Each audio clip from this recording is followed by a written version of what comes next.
Hello নতুন মায়েরা, স্বাগতম আশাস মম চ্যানেলে। প্রতিটা মা জানতে চান বাচ্চা কি পেট ভরে খাচ্ছে, বুকের দুধ কি যথেষ্ট হচ্ছে।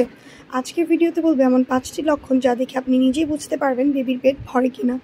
পাশে থাকুন আশাস মমের সঙ্গে। নাম্বার 1, খাওয়ার পর বেবি ঘুমিয়ে পড়ে আরাম করে। বাচ্চা যদি খেয়ে শান্ত হয়ে যায়, ঘুমায়, বুঝবেন তৃপ্ত হয়েছে। নাম্বার 2, দিনে 6+ বার প্রস্রাব করা। প্যাম্পার্স ভিজে থাকলে বুঝবেন পানি বা দুধ পাচ্ছে যথেষ্ট। নাম্বার 3, নিয়মিত পটি করা 1 থেকে 2 বার দিনে। পটি নরম হলুদ হলে বুঝবেন হজম ভালো, খাওয়া ঠিক মতো হচ্ছে। নাম্বার 4, বুকের দুধ খাওয়ার সময় 10 থেকে 15 মিনিটে নিজে থেকে ছেড়ে দেয়।